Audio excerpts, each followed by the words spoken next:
तो हमने ये जो random डॉट पाई बनाया था, random डॉट पी वाई के नाम से जो स्क्रिप्ट बनाई थी, अब उसको एग्जीक्यूट करना है। मैं दोबारा से एक बार sudo हाइफन एल जो है वो यहाँ इस्तेमाल कर रहा हूँ, और मुझे जो है ये एग्जैक्ट कमांड यहाँ पे डालना होगा।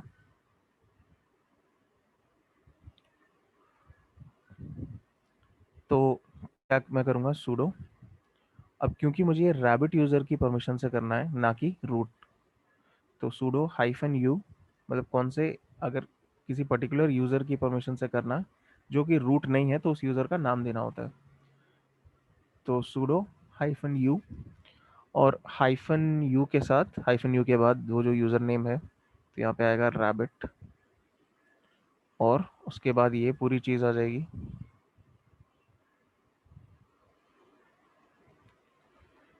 इंटर करेंगे तो अब यहाँ देखो कि Alice at the rate wonderland था पहले यूज़र, अब क्या हो चुका है, rabbit at the rate wonderland. चाहो तो आईडी कमांड से कंफर्म भी कर सकते हैं। तो यूज़र आईडी रैबिट, मतलब कि हमने यहाँ पे प्रिविलेज एस्केलेशन करी है, और अब हम एलिस यूज़र से इस रैबिट यूज़र तक पहुँच चुके हैं। तो क्या हुआ है कि जो रैंडम डॉट पी वाई मैंने फाइल लिखी थी, अब उसका इस्तेमाल कर लिया है सिस्टम ने, और ये जब हमने एग्जीक्यूट किया sudo हाइफन यू रैबिट, और उससे ये जब चलाया, तो इसमें हुआ क्या कि हमने ये जो स्क्रिप्ट है walrus and the carpenter dot P Y, इसको रैबिट यूज़र की परमिशन से चलाया, और क्योंकि रैंडम डॉट पी वाई को मैंने अपने कस्टम कोड से बदला हुआ था, तो जब उसने ये इंपोर्ट रैंडम किया, तो मेरा वाला random dot P Y program use वहाँ पे हुआ। और क्योंकि उसमें कोड ये था कि जैसे शेल मिल जाए, तो उसके ज़रिए आराम से हमें यहाँ पे शेल मिल गया। और किस यूज़र आईडी से मिला, रैबिट यूज़र आईडी से, क्योंकि उसी की परमिशन से हमने यहाँ पे इस कमांड को चलाया था। तो अब ये हमने प्रिविलेज एस्केलेशन तो करी है, लेकिन हम अभी भी रूट यूज़र तक नहीं पहुँचे हैं। तो उस तक पहुँचने का भी अब तरीका कुछ देखते हैं। तो रैबिट यूज़र जो है, उसको अगर मैं सूडो हाइफन एल करने की कोशिश करूं, तो अब यहाँ पे मेरे पास पासवर्ड नहीं है इसका, तो मैं कुछ नहीं कर सकता हूँ सूडो से।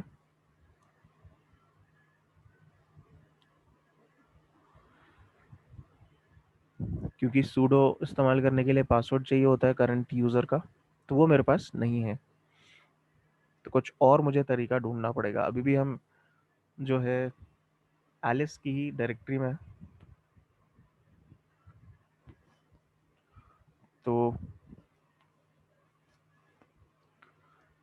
अब यहाँ देखते हैं और क्या हमें करना है। पहले तो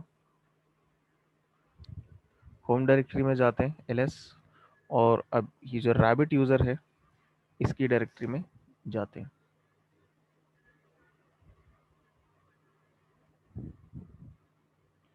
यहाँ देख लेते हैं क्या फाइल्स मिल रही हैं। तो बाकी सब तो नॉर्मल सिस्टम फाइल्स हैं। ये bash history, bash logout, bash RC profile, ये सारी सिस्टम फाइल्स हैं। एक फाइल यहाँ पे दिख रही है लेकिन टी पार्टी नाम की, और ये एक एग्जीक्यूटेबल फाइल है, और इसका ओनर भी रूट है। तो हो सकता है कि इस फाइल का इस्तेमाल करके कुछ ना कुछ तरीका मुझे मिल जाए प्रिविलेज एस्केलेशन का। तो फाइल कमांड से अगर मैं इसको एक बार एनालाइज भी करूं, तो भी ये एक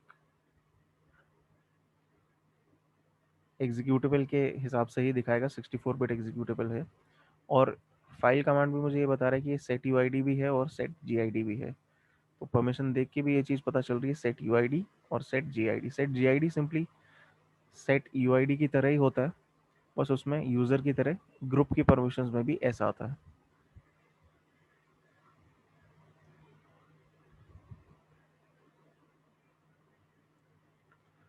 तो अब जो है इसको एक बार एग्जीक्यूट करके देख लेते हैं कि ये क्या आउटपुट देता है। हो सकता है कुछ पता चले कि किस तरह से इसको एक्सप्लॉइट करना है। तो इसको एग्जीक्यूट करने पे क्या मिलता है, welcome to the tea party, the mad hatter will be here soon. अच्छा, ये भी अगेन, ये पूरी जो मशीन है सॉल्व करते वक्त दिमाग में हमें ये रखना है कि इसकी जो थीम है एलिस इन वंडरलैंड, उसी के हिसाब से यहाँ पे कई सारी चीज़ें लिखी हुई हैं। तो ये टी पार्टी भी उसी वहीं से लिया गया है, एलिस इन वंडरलैंड किताब से। तो the mad hatter will be here soon probably by, ये जो है डेट देता है आज की यहाँ पे, और टाइम जो है वो डिफरेंट दिया हुआ है यहाँ पे जो अभी टाइम है उससे। और ये कह रहा है ask very nicely and I will give you some tea while you wait for him. अच्छा, तो ये यहाँ पे इनपुट मांग रहा है मेरे से, तो मैं अभी ब्लैंक इनपुट दे के कोशिश करता हूँ। तो एक सेगमेंटेशन फॉल्ट कोड डम्प्ड, दोबारा से ट्राई करते हैं, कुछ टेक्स्ट दे के देखते हैं। अभी भी वही आ रहा है, सेगमेंटेशन फॉल्ट कोड डम्प्ड।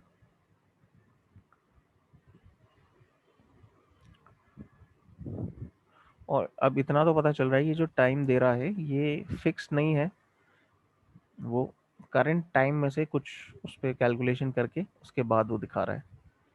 ये हर बार टाइम चेंज हो रहा है जो डिस्प्ले हो रहा है वो। सब कुछ भी रैंडम अगर मैं टेक्स्ट डाल के दे दूं यहाँ पे काफ़ी लंबा सा कुछ, तो देखते हैं क्या होता है। तब भी सेगमेंटेशन फॉल्ट। तो अगर मैं इसको ब्लैंक इनपुट दूं तब भी वही है, अगर मैं कोई लंबा सा इनपुट दूं तब भी यही आ रहा है, और मैं अगर कुछ यहाँ लिख भी दूं तब भी सेगमेंटेशन फॉल्ट करके ही वो बता रहा है। तो कोई भी इनपुट अगर मैं दे रहा हूँ तो कोई प्रॉपर आउटपुट नहीं आ रहा, सिंपली यही दे रहा है program, segmentation fault code dump. और ये क्या, ये एक एरर है जो आता है, तो हर बार ये एरर ही दिख रहा है हमें।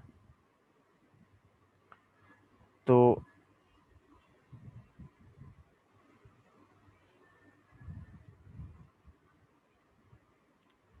इसमें अब मुझे, मैं आगे ये देखूंगा कि इस प्रोग्राम को हम एनालाइज करके देखेंगे, उसमें देखेंगे एक बार कि क्या हो रहा है क्या नहीं, और इसका इस्तेमाल कैसे किया जा सकता है प्रिविलेज एस्केलेशन के लिए।